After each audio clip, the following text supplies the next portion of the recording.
Good afternoon and welcome to episode 38 of the Jacksonian. As I am yours truly, Jackson Johnson, and I have with me is the host of Couz's Corner, Justin Couz Walker, as we will be going over the 2024 West Virginia football schedule, what the 2023 season looked like, on and off the court, what Jerry West was like, conference realignment for the ACC and the Big 12, and the history of the backyard brawl, much, much more. And let me tell you something, folks. It's going to be a wild ride. How you doing today, Justin? I'm doing great, Jackson. I appreciate you bringing me on the show. I'll thank you for coming on. It's an honor having you on. And Abs- before we start the show, would you like to tell the audience a little bit about yourself? Yeah, I mean, my name's Justin Couz Walker. I go by Couz on my show, Couz's Corner. Spelled for those who are listening, it's spelled Couz'. You can find me on YouTube where I cover West Virginia Mountaineer football. I cover a lot on conference realignment. I cover the Big 12. You can also have I do audio only podcasts usually during the season, about one or two a week. But I have a website, couzescorner.com, where you can get caught up on West Virginia sports news. You can find me on TikTok, Instagram, Facebook, all at Couz's Corner. Here we Oh, go. and X at Couz206 on X, which is actually probably the easiest place to find me if you want to interact on social media. There we go. It's always fun getting to interact with everybody on X and Instagram and Mm-hmm. all over the place. Absolutely. But there's something I was really thinking about. The 2023 season for the West Virginia Mountaineers. Neil Brown was on the hot seat, Mm-hmm. and it looked like his seat was just in knocking on death's door. Yep. But then we see this 4-game winning streak, and it's like it saved him. But then that Hail Mary pass that lost to Houston, Yep. that was a bad beat for everybody, especially people betting on that game. That was on Scott Van Pelt's bad Mm-hmm. beats, of course. Mm-hmm. And it looked like back in the saddle on the hot seat. But then we see West Virginia ending the season by winning 5 of the last 6 games, with the exception of that Oklahoma game, of course. Mm-hmm. But what was your take throughout 2023, and what was your takeaway from it as a whole? My takeaway was basically that West Virginia was able to perform better than the prognosticators predicted. They obviously were picked to finish dead last in the conference. That story's been told multiple times. Don't need to rehash it, but they used that as motivation to go out and win 9 games, including a bowl win over North Carolina. Neil not only got off the hot seat, got himself a 1-year extension at West Virginia, and the future looks good. There's a lot of excitement around the program, a lot of positivity around the program. Recruiting is doing well. So yeah, I mean, they went from hot seat to high hopes basically in a matter of one season. For sure. But the Duke Mayo Bowl, Mm-hmm. and I know critics have just pawned this game as well. If Drake May played, West Virginia would have lost. But I personally think West Virginia would have won on account of the fact North Carolina's defense was just disastrous. Yeah, What do they you didn't. think, Coop? Yeah, they didn't. Their defense wasn't good. In their defense, I think they had some guys set out that game as well. But so did West Virginia. I mean, our starting center, who went on to be a second-round draft pick, Zach Frazier, he missed that game. One of our starting running backs, C.J. Donaldson, was out to get that game as well. So West Virginia had a couple key pieces out as well. I get it. It's not Drake May, your starting quarterback, but I mean, when you look at West Virginia's style of play, I definitely think it still would have been a really good football game. West Virginia still would have had a good chance to win it. But because North Carolina's defense didn't play that well, especially Garrett Green running the football was really the key to winning that game. To be honest, they weren't able to stop Garrett Green from running the football. Yeah. But the last game I remember West Virginia and North Carolina had before them was the 2008 Meineke Car Care Bowl, Mm-hmm. where Pat White became the first ever quarterback in NCAA history to win 4 bowl games as a starting quarterback. Yep. I mean, that's amazing in of itself. Like, I'll always get a kick out of watching that game, to be honest. Yeah, Pat White, a West Virginia legend. arguably one of the greatest college quarterbacks ever in our opinion. Definitely one of the best ever at West Virginia. Had them knocking on the door of a national title in 2007. Uh, some 4 straight bowl wins, including 2 BCS bowls. The 2006 Sugar Bowl over Georgia in the Georgia Dome, and then the 2008 Fiesta Bowl over Oklahoma, right off the heels of that. Rich Rodriguez leaving and all that. So yeah, two big BCS wins in his tenure, and also had beat Calvin Johnson's Georgia Tech team in a bowl game as well his sophomore year. So 2000. Oh yeah, that was in the 2007 mhm. Gator Bowl, I Yep, believe. it was. Yep. Yep. Georgia Tech played Wake Forest in the ACC top game that year. Man, when will we ever see that again? I don't know, but it's going to be interesting. I mean, I don't know which is more likely, Wake Forest in an ACC title game or a 9-6 Wake Forest Boston College game. Yeah, really. But we got the 2024 schedule, Mhm. and we'll be starting off with West Virginia Penn State on bid noon kickoff, which Mhm. I'll be real, no surprise there. Then, and you have to go to Pitt, which, and West Virginia fans may not like me saying this, but that's where dreams go to die. Louisville can tell us all about that.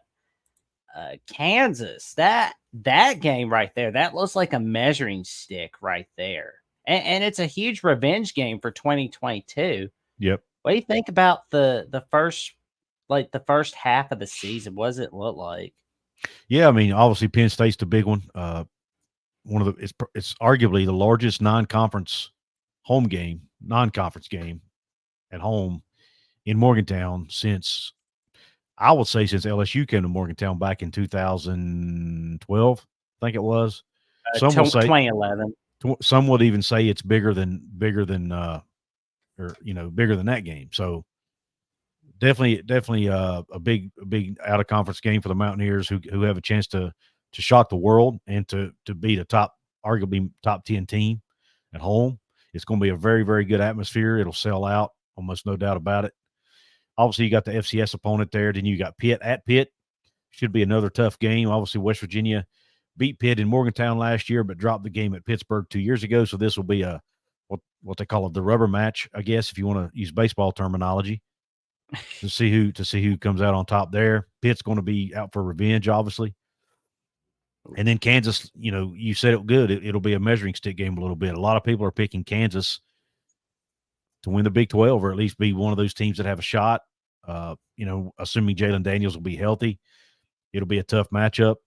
Kansas beat West Virginia in Morgantown 2 years ago in overtime. I was at that game. I saw it happen in person. Not a pretty sight to see. So hopefully West Virginia can use that as motivation. But yeah, I mean, it'll be a chance for them to get the Big 12 conference play off on the right, off to a good start, hopefully. Well, now look at that October slate. You got that bye week, thank goodness. Yeah, they're going to need You it. got to go to Boone's Pick and Stay and go deal with Ollie Gordon and the Oklahoma State Cowboys. Mm-hmm. And thank goodness you don't have to go to Ames, Iowa for Iowa State because I mean that place is scary. Yeah, and West Virginia hasn't performed well there either in the past. So, and there's Kansas State, mm-hmm. and I'm noticing that Arizona's on there, and that's going to be the first ever matchup in school history for both schools. What do you think about that? Yeah, we're calling it the Rich Rodriguez Bowl because Rich Rod's coached at both schools. But yeah, it'll be exciting to see a new team, play one of the new teams from what they call the Four Corner schools. The only one on the schedule for West Virginia this year, and unfortunately, it is on the road. But they do get a bye week after that. But I mean, you look at that 4-game stretch there.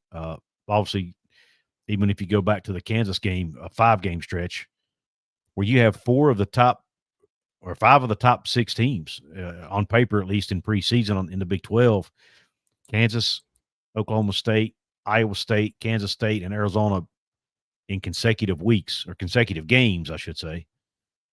I would venture to say that might be one of the hardest stretches of play in the Big 12 this year for anybody. It's not going to be easy. Fortunately, 3 of the 5 are at home, but still not going to be an easy stretch. No, it won't be. But that November stretch certainly is, because I mean, yeah, you gotta go to Cincinnati, but this isn't Luke Fickell, Brian Kelly Cincinnati we're talking about here. This is Scott Satterfield Cincinnati. And Baylor, we don't know what is happening with Dave Aranda and the bare necessities. Mm-hmm. Then you got Central Florida coming to Morgantown. I mean, the bounce house didn't scare off the Mountaineers. What makes anybody think that Central Florida is going to scare West Virginia? They're not. And Texas Tech, I really don't know what to make of them. Are they going to be that same disappointing team? Or are they going to prove everybody wrong? Yeah, I mean, obviously Cincinnati. I think Cincinnati will be better than last year, but I still think it should be a win for the Mountaineers. Again, it is on the road, so it'll be tough. Fortunately, West Virginia's coming off a bye week, so they'll have an extra week to prepare. Baylor, again, never know what they're going to have. I am really high on their new offensive coordinator in Jake Spavital. He was the OC at West Virginia for a few years under Dana, so he does know how to call a really good offense. And UCF is going to be better this year. Fortunately, we do get them at home. I think that'll help tremendously. And Texas Tech, again, who knows what they're going to have. I'm not real high on them going into 2024, at least on paper. I think they may struggle at the line of scrimmage, but they are going to have some good skill position players, especially with Taj Brooks in the backfield. So it'll be interesting to see, how well they utilize him. They didn't utilize him enough last year. Will they change that this year and utilize him more? So it'll definitely not the toughest stretch of the season on paper, but again, with the parity in the Big 12, anybody can beat anybody on any given Saturday. So they're going to have to bring their A game every week. And that's what I love about the Big 12. You never really know who's going to win that conference.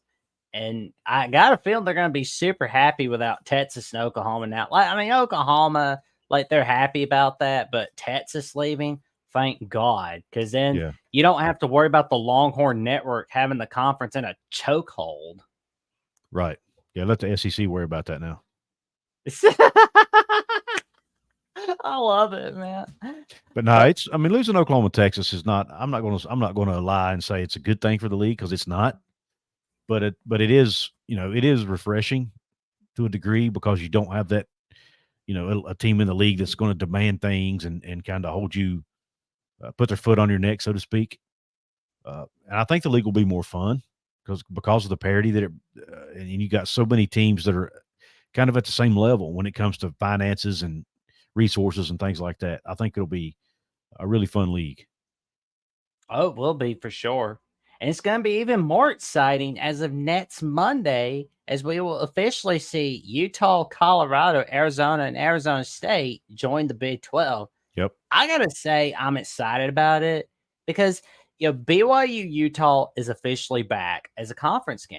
Mm-hmm. Now, what's the Big 12 going to do to get that huge rivalry going? What are they going to do? I mean, they're not going to have Texas, Oklahoma.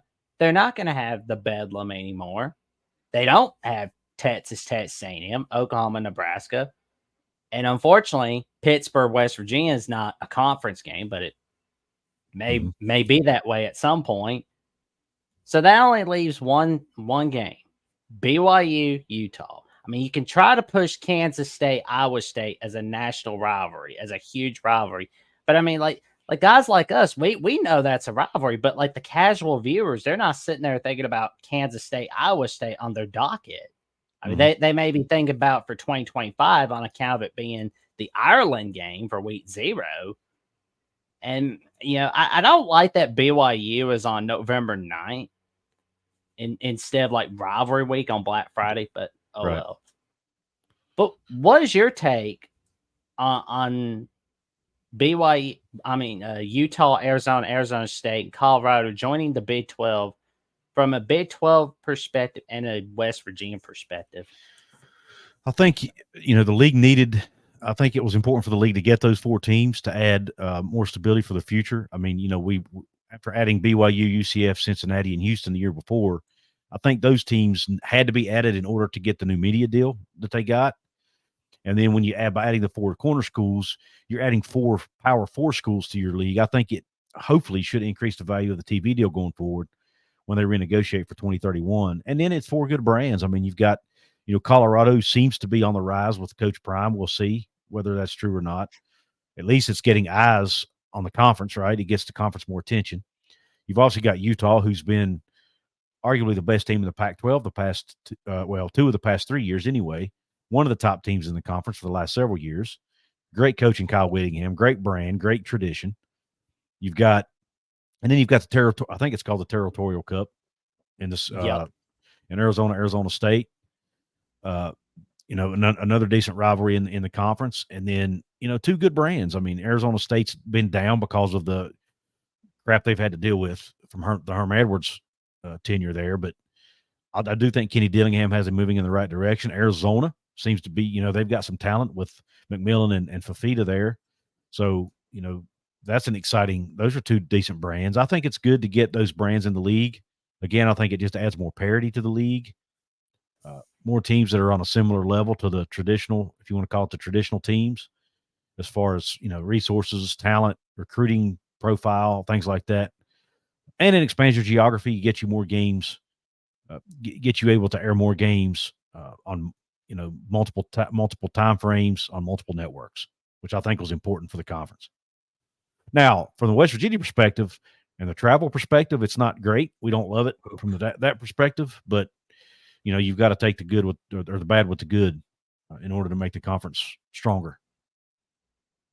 Well, I'm definitely excited about the Rich Rodriguez Bowl, as you put it. It's going to be a fun game. And I got a feeling 60 Minutes is a big noon kickoff college game day wannabe, especially with trying to go, oh, let's go to Colorado State, go talk with Coach Prime again. Yeah, really. It's going to be hilarious. And funny enough, that game's on CBS because of the Mountain West TV contract. But so the Backyard Brawl, we're going to be seeing that for at least a couple more years. And then we're going to go back to seeing it 2029, 2032. Right. Well, what's been your take on it coming back for the last couple years? And, we're going to see it continue for the next 2 years. Like, what do you think about the future of the series? Oh, it's been awesome to have it back on the schedule every year. I think Pitt fans will agree to that. This game needs to be played every single year, whether we're in conference or not. I mean, it's arguably one of the biggest rivalries in college football. I'm not putting it on the same level as the Red River or the game or any of that, but I still think it's at least a top 10, if not top 5 rivalry in the sport. The 2 schools are within 70, 75 miles of each other. They recruit the same players pretty much.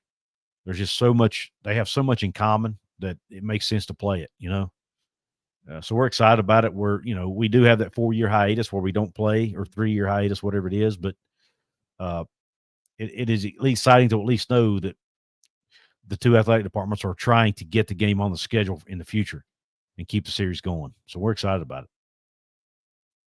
Well, I'll tell you this. If I had it my way, I would have West Virginia playing Virginia Tech, Maryland, and Pittsburgh every year, and I'd have Penn State playing Pittsburgh every year. Pittsburgh would be playing Penn State, West Virginia every year. I'd make sure of that if I could. Yeah, it'd be nice. There used to be a trophy for those 3 teams. Those 3 teams used to play each other every year: Pitt, Penn State, West Virginia. They all played each other, and then there was a trophy that went to the team who won the most games. I didn't even know that myself until a few weeks ago when I don't remember what the name of the trophy was, but just an interesting fun fact for listeners out there. It would be cool to have that sort of back on, but again, you can't play everybody. I'd rather have Virginia Tech and Pitt on the schedule than Penn State.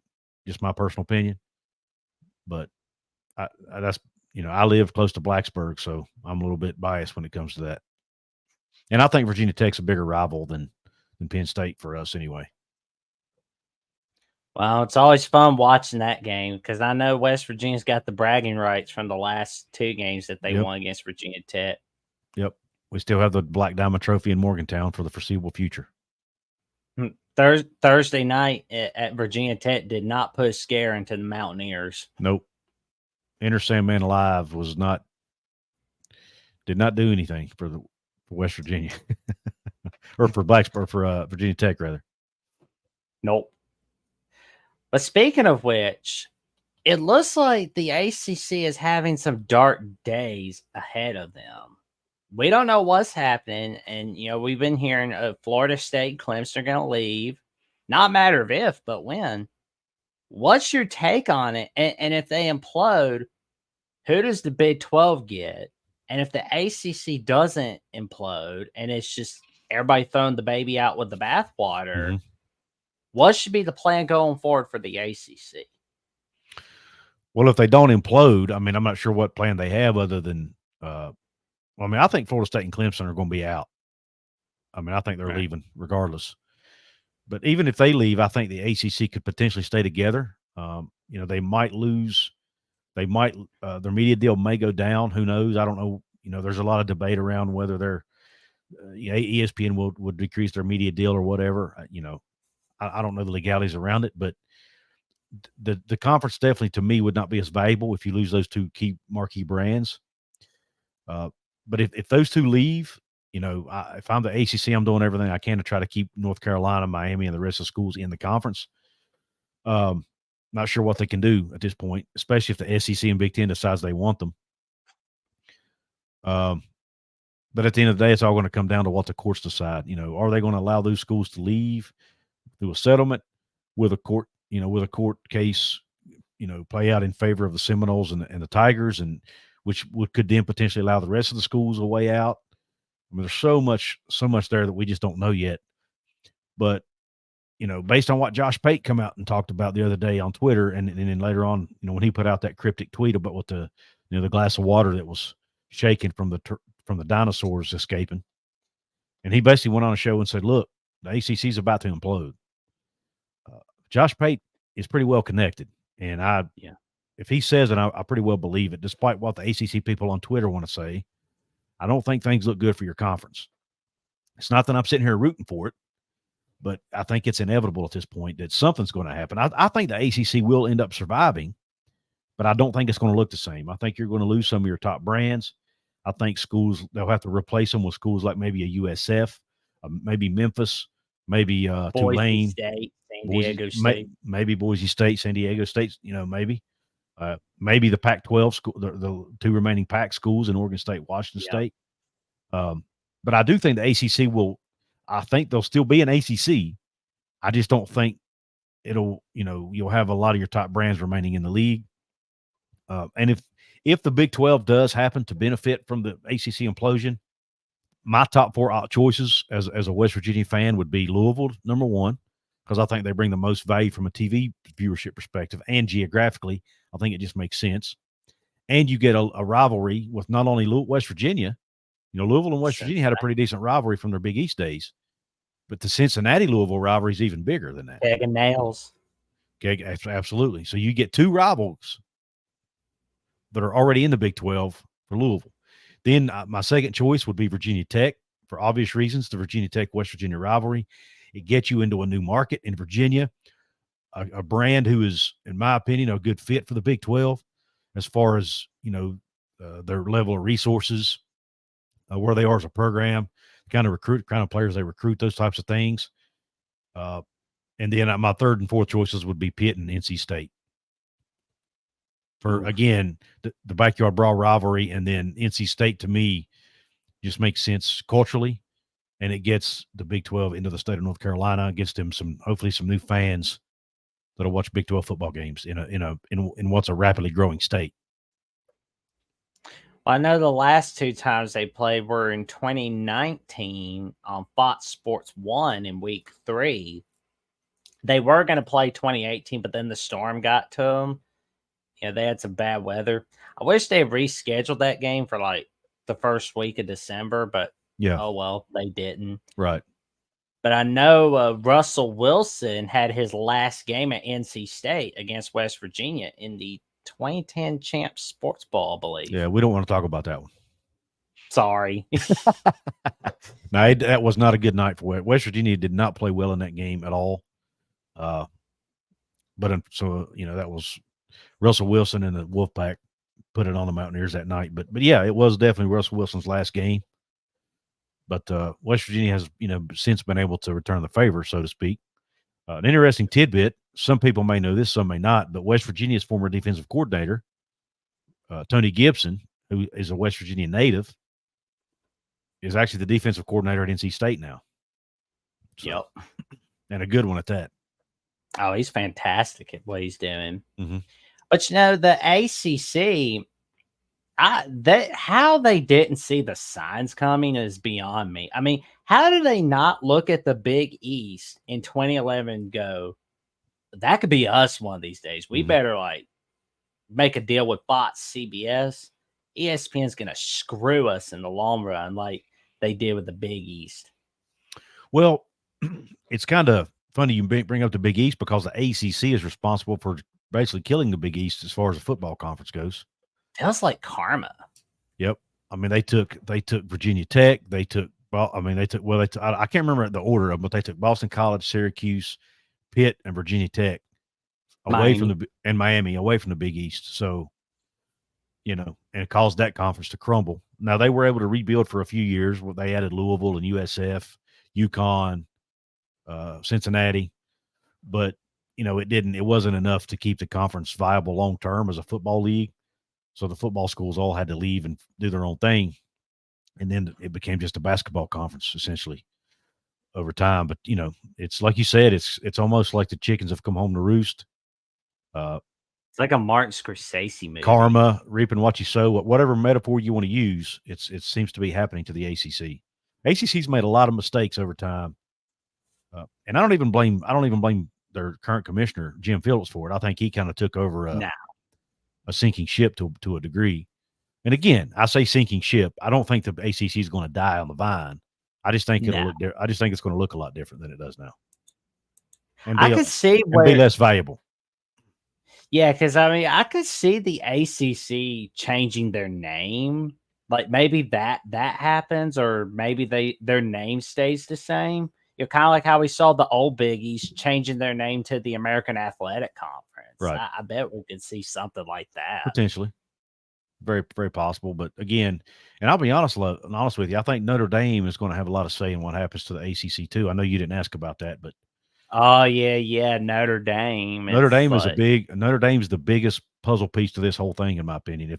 If they see the ACC's falling apart and they decide, okay, now's the time to join the Big Ten, and they do that, I'm not sure how that's going to set off a huge wave of events that could. Oh yeah. Who knows what will happen after that? There's a lot of speculation, but I think that's a huge puzzle, puzzle or domino, if you want to call it, that we need to watch for.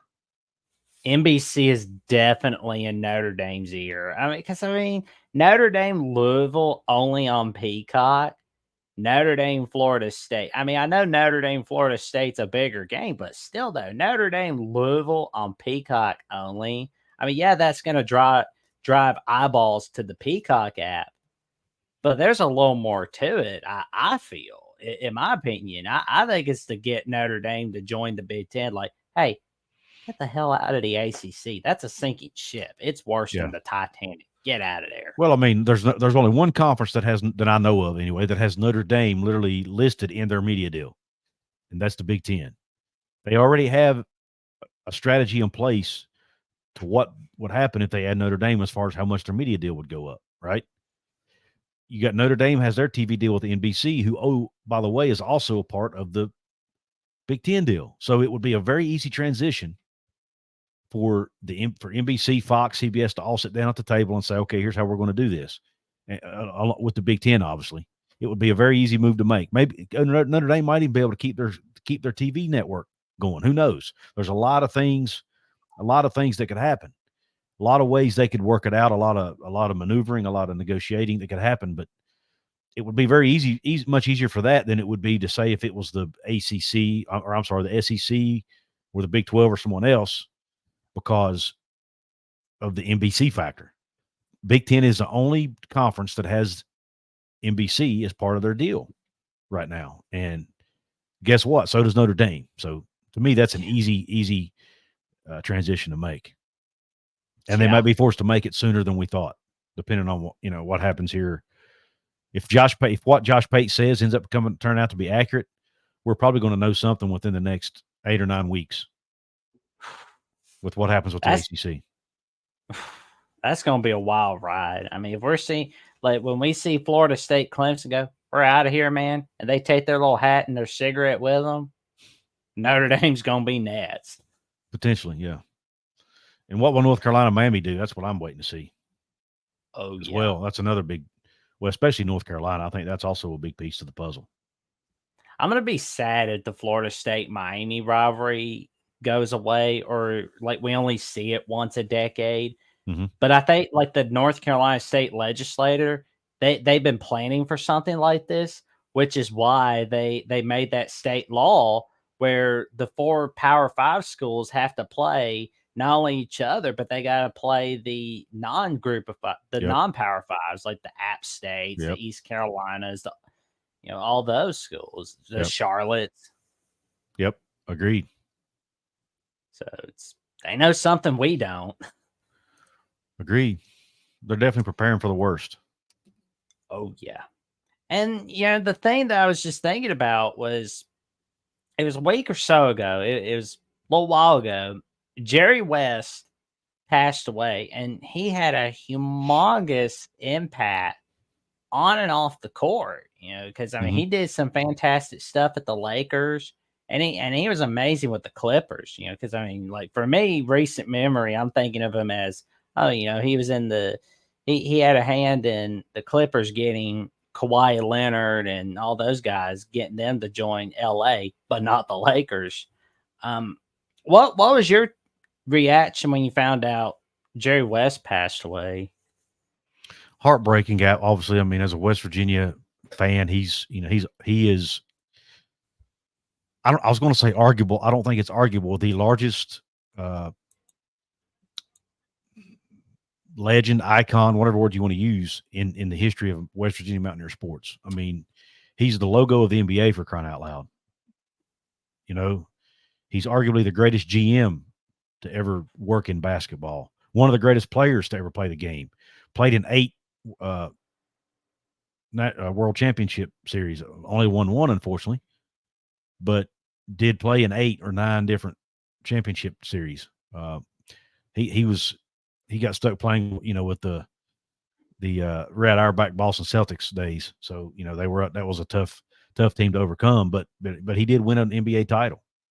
Played in several NBA title series. Again, played in the national championship in college. He came up short, unfortunately. But I mean, you just look at the impact he had in the sport and in off the court, and or out of the GM's office, if you want to say that. He's been a long time anonymous donor to West Virginia University sports and the university as a whole. And he's continuing that. I don't know how many people saw this, but his most recent job was with the LA Clippers. The Clippers put out a statement saying that Jerry West was going to continue. There's like 4 different scholarship funds that have been opened through Jerry West, I guess through his estate, in his name, all for WVU. One is related to basketball. The rest are just related to academics and other things. But so Jerry West is going to continue to give to West Virginia, even in his death. That's how much he loved the school. And also, he was a West Virginia native too, which made it even more special. He had this nickname of Zeke from Cabin Creek because of where he grew up. But man, the impact he had on the game of basketball is, I mean, think about the teams he put together. The Magic, the Showtime Lakers of the 80s, right? With Magic, Kareem, Worthy, those teams. He put together the Lakers teams with Kobe and Shaq. He put together some of the Golden State teams that we saw win NBA championships. He put together some really good LA Clippers teams. Now, they unfortunately didn't win a ring, but he did put them together and put together some really good rosters. So, I mean, the list goes on and on. I mean, he's just done so much for the sport. And he's been, he's contributed to a lot of people's individually. Joe Mazzulla, who just coached the Boston Celtics to a title, told a cool story about the impact Jerry West had on his life. I mean, there's just so many people who Jerry West impacted along the way. We could probably sit here for days. I don't know them all, obviously, but if we did, it would probably take an entire day to list them all off. I mean, it's immeasurable, the impact he's had on West Virginia and the basketball world as a whole, in my opinion. Yeah, it's a shame that he's gone. Hmm. It's the basketball and the world as a whole won't be the same without him. Yeah. So Yep. he will be missed. For sure.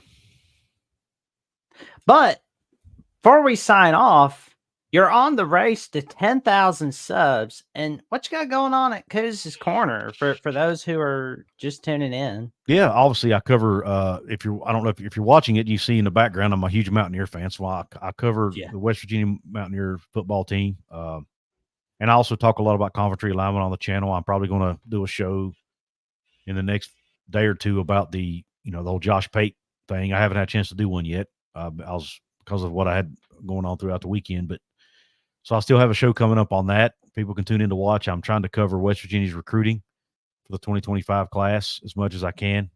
They picked up a couple nice commits over the weekend, so I'm going to hopefully talk about that on the show. And I just try to cover as much Big 12 content as I'm able.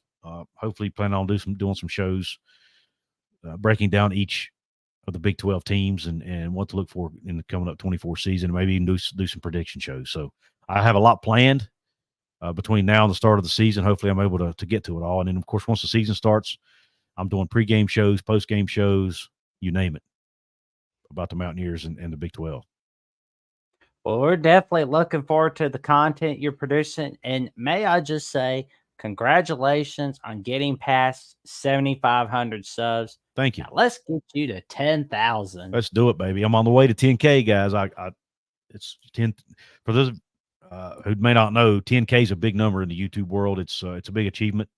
You've got the 1,000 achievement, which helps you get monetized. Then you got 5,000 is the next big one, and then 10,000. So, but I need everyone to go subscribe to Couz's Corner if you haven't yet. And if you like college football content, especially conference, I think you'll enjoy what we have to talk about over there on the show.